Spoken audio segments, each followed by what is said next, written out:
Kasih kode dah. Tes. Bismillah.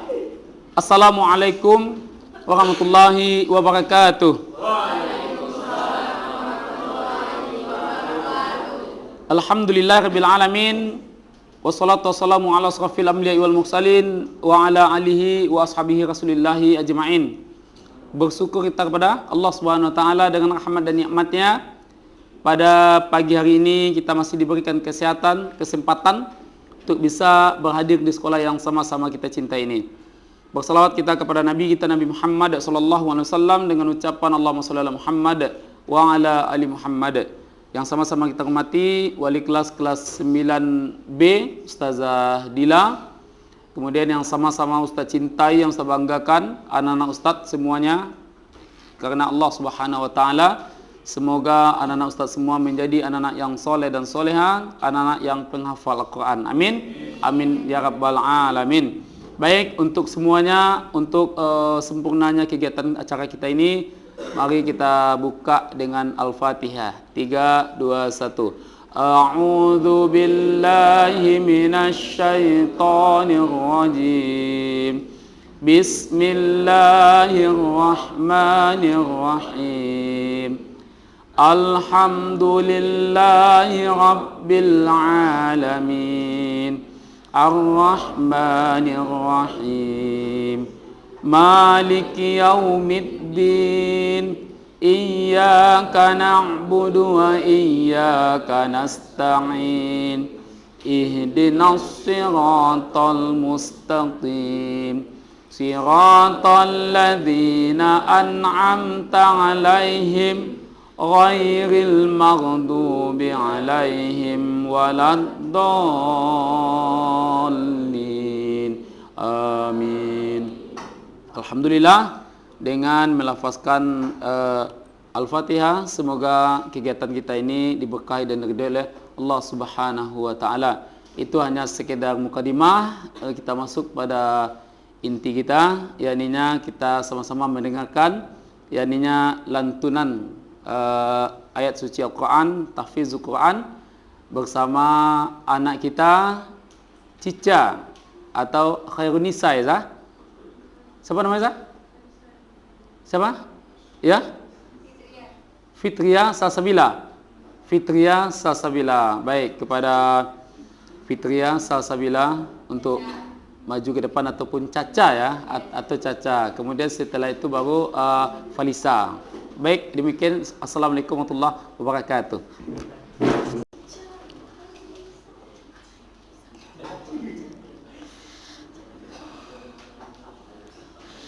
A'udzu billahi minasy syaithanir rajim. Bismillahirrahmanirrahim. Tabarakalladzi biyadihil mulku wa huwa ala kulli syai'in qadir. Alladzi khalaqal mauta wal hayata liyabluwakum ayyukum ahsanu amala wa huwal azizul ghafur. Alladzi khalaqa sab'a samawatin tibaqa ma tara fi khalqir rahmani min tafawut farji'il basara hal tara min futur thumma rji'il basara karrataini yanqalib ilaykal basaru khasi'an wa huwa hasir. Walaqad zayyana as-samaa'a ad-dunya bimasabiha wa ja'alnaha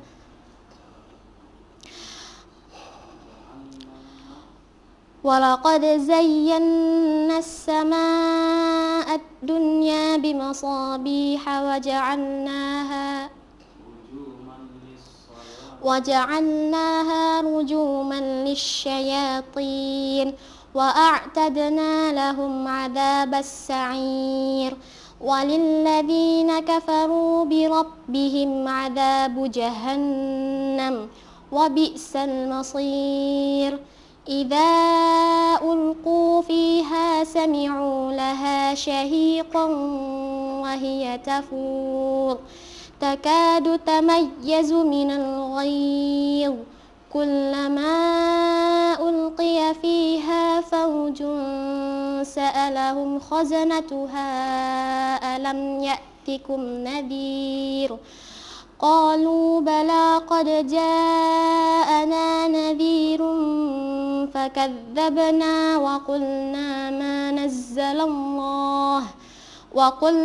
ما نزل الله من شيء إن أنتم إلا في ضلال كبير وقالوا لو كنا نسمع أو نعقل ما كنا في أصحاب السعير فاعترفوا بذنبهم فسحقا لأصحاب السعير إن الذين يخشون ربهم بالغيب لهم مغفرة وأجر كبير وأسروا قولكم أو اجهروا به إنه عليم بذات الصدور ألا يعلم من خلق وهو اللطيف الخبير هو الذي جعل لكم الأرض ذلولا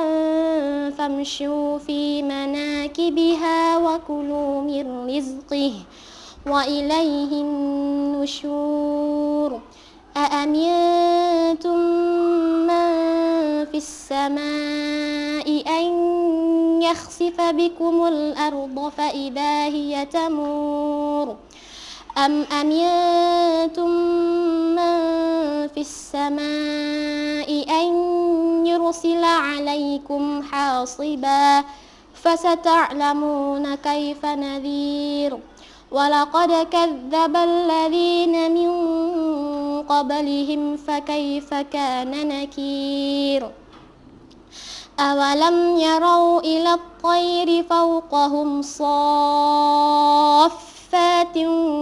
ويقبضن ما يمسكهن إلا الرحمن إنه بكل شيء بصير أمن هذا الذي هو جند لكم ينصركم من دون الرحمن إن الكافرون إلا في غرور أمن هذا الذي يرزقكم إن أمسك رزقه بل لجوا في عتو ونفور أفمن يمشي مكبا على وجهه أهدى أمن يمشي سويا على صراط مستقيم قل هو الذي أنشأكم وجعل لكم السمع والأبصار والأفئدة قليلا ما تشكرون قل هو الذي ذرأكم في الأرض وإليه تحشرون ويقولون متى هذا الوعد إن كنتم صادقين قل إنما العلم عند الله وإنما أنا نذير مبين فلما رأوه زلفة سيئت وجوه الذين كفروا وقيل هذا الذي كنتم به تدعون قل أرأيتم إن أهلكني الله ومن معي أو رحمنا فمن يجير الكافرين من عذاب أليم قل هو الرحمن آمنا به وعليه توكلنا فستعلمون من هو في ضلال مبين قل أرأيتم إن أصبح ماؤكم غورا فمن يأتيكم بماء معين. صدق الله العظيم.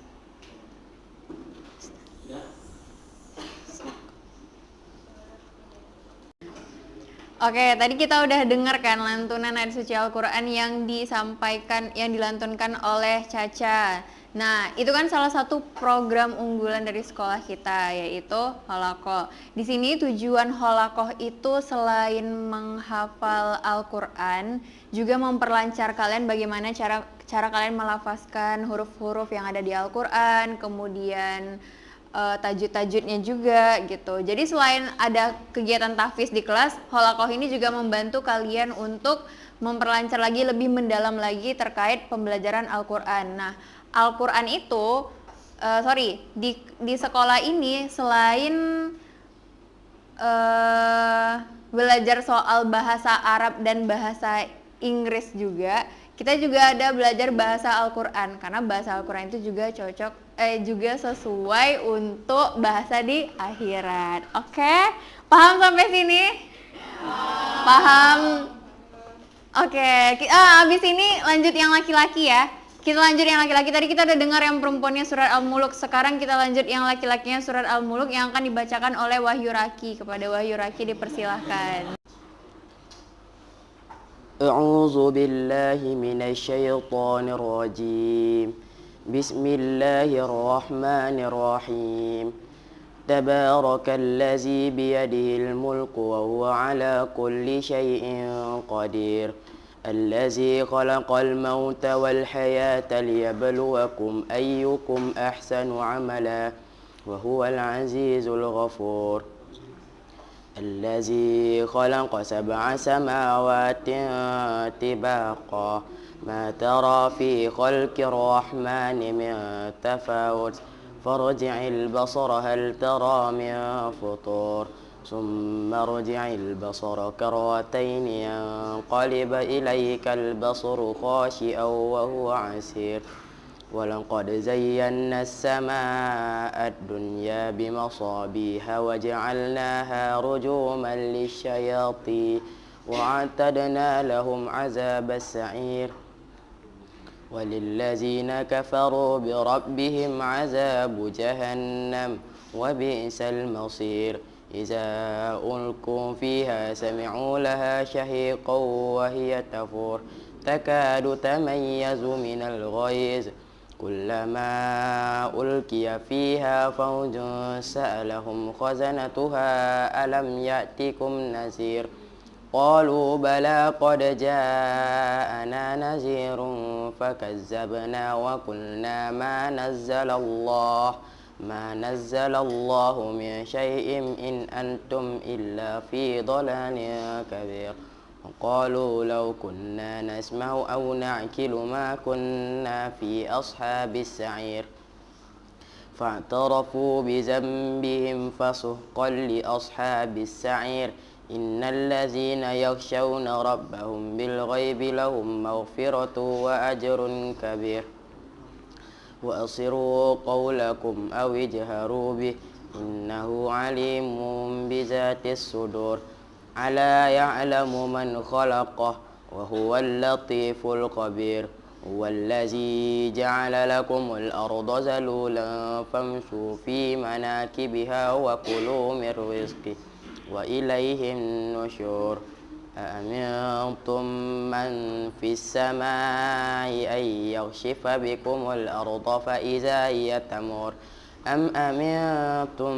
من في السماء أن يرسل عليكم حاصبا فستعلمون كيف نذير ولقد كذب الذين من قبلهم فكيف كان نكير أولم يروا إلى الطير فوقهم صافات ويقبض ما يمسكهن إلا الرحمن إنه بكل شيء بصير أمن هذا الذي هو جند لكم ينصركم من دون الرحمن إنه بكل شيء بصير inil kafiruna illa fi ghurur.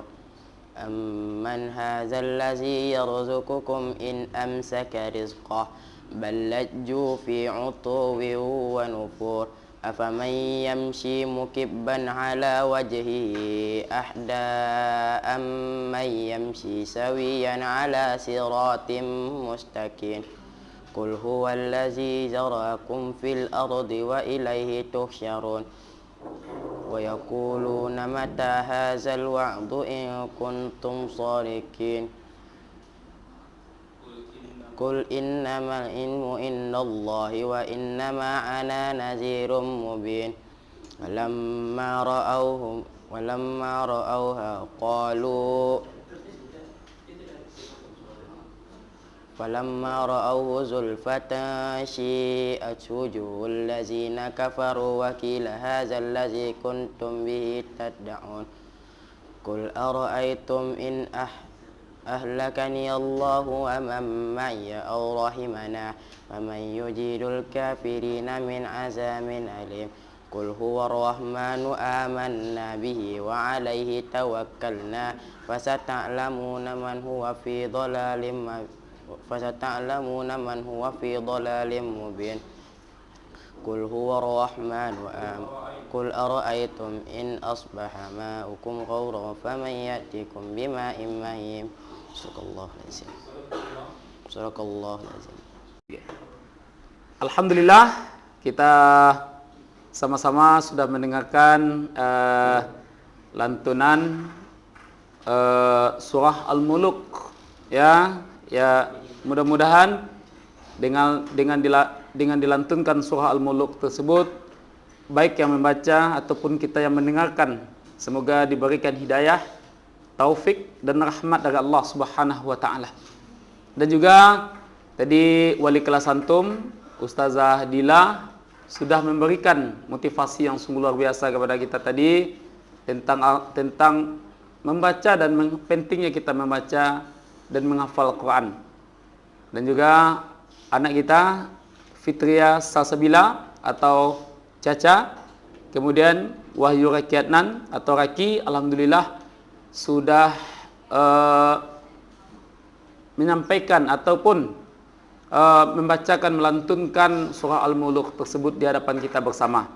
Jadi dengan program kita salah satunya adalah membaca dan menghafal Quran. Mudah-mudahan dengan hikmah dan kandungan yang terkandung di dalam surah Al-Muluk dan juga di dalam Al-Quran tersebut mendatangkan kebaikan kepada kita semua. Yang mana kita ketahui seseorang yang senantiasa membaca dan menghafal Quran, ketahuilah mulutnya, matanya, telinganya, hatinya, tubuhnya pada waktu itu tidak sedang bermaksiat kepada Allah Subhanahu wa taala, melainkan semuanya itu adalah sedang berzikir kepada Allah Subhanahu wa taala. Kalau sekiranya kita senantiasa merutinkan membaca, menghafal Quran, insyaallah kita sedang berzikir kepada Allah Subhanahu wa taala.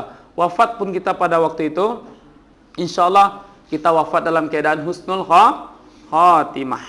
Alhamdulillah, banyak yang Ustaz tengok informasi, berita-berita yang beredar dengan keluar biasaan dari Al-Quran. Dengan Al-Quran seseorang bisa terangkat derajatnya, yang sebelumnya seseorang itu tidak dipandang oleh manusia. Yang sebelumnya seseorang itu bukan anak pejabat, bukan hartawan, bukan manusia yang paling di atas dunia ini, tidak.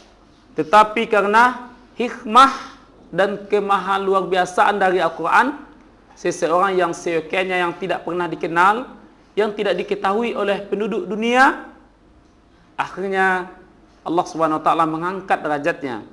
Allah Subhanahu wa taala memuliakannya. Allah Subhanahu wa taala memberikan karomah kepadanya. Dan mudah-mudahan kita semua mengambil hikmah dari pelajaran yang Allah Subhanahu wa taala berikan kepada kita. Dan juga terutama untuk Ustaz secara pribadi, Ustaz semoga senantiasa berdoa kepada Allah Subhanahu wa taala, ya Allah, jadikan diriku ini sebagai ahlul Quran. Dan juga Ustaz doakan anak-anak Ustaz juga, ustazah kita juga, Ustaz dan juga Ustaz ustazah kita, dan yang ada di Taruna kita doakan semoga kita semuanya menjadi ahlul Quran. Amin. Amin amin ya rabbal alamin. Dan juga begitu pula keluarga kita, semoga semuanya menjadi ahlul Quran. Mungkin itu nasihat sedikit yang dapat Ustaz sampaikan untuk diri Ustaz dan juga untuk kita semua. Mudah-mudahan Allah Subhanahu wa taala senantiasa memberikan petunjuk dan hidayah kepada kita. Yang terakhir, jangan lupa like ya dari YouTube kita ini. Mudah-mudahan semakin banyak yang nonton, semakin viral, dan anak-anak Ustaz yang membaca tadi semoga semakin diangkat derajatnya oleh Allah Subhanahu wa taala. Demikian, banyak maaf. Assalamualaikum warahmatullahi wabarakatuh. Dadah.